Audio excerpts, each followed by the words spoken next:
Ever since childhood, he had wondered how the world might end.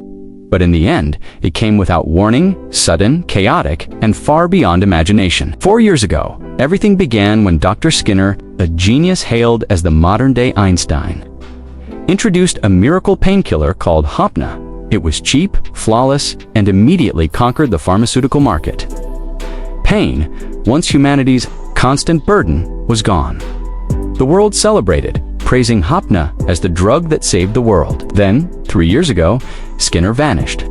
No one knew where or why, but it soon became clear Hapna had been a carefully constructed trap. Axel Gilberto, a convict serving an 888-tier sentence, found himself approached by a stranger named Hirsch.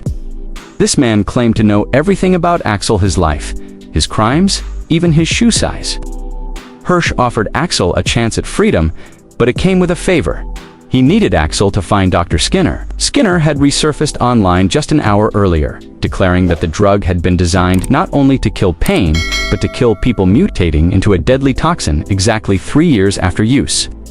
According to him, painlessness was no different. From death and society's addiction to comfort had rendered humanity spiritually and biologically dead. Hapna, it turned out, was a slow-acting poison. And now the clock was ticking. 30 days until the first victims would begin to die.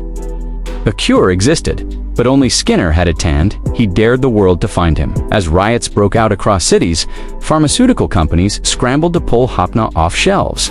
Governments panicked, stock markets crashed, and students like Leland casually dropped out of school, accepting the apocalypse with unnerving ease. Axel, unwilling to die in a cage, broke out of prison with his signature flare leaping from windows, outwitting guards and leaving chaos in his wake.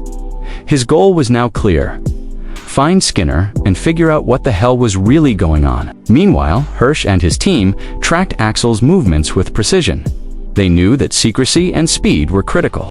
The toxin was sophisticated, an engineered masterpiece, and creating a cure would be nearly impossible within the time limit. Soon, Axel found himself face-to-face with a government agent named Douglas Hadine. They exchanged sharp words, both men knowing what the other was trying to provoke. A fight broke out, reckless and raw. Axel escaped again, drawing the attention of civilians who mistook his rooftop acrobatics for some crazy street performance. After all that acrobatics, he was shocked unconscious by a cute lady who wanted a selfie. But everything changed when Axel woke up in an unfamiliar place. A group of strangers surrounded him ones he swore he had seen in a dream. But this was no dream. They called themselves Lazarus, and according to them, Axel had just become a part of something much bigger than himself. Welcome to Lazarus, Axel Gilberto. Leave a comment and subscribe for part 2. Thank you.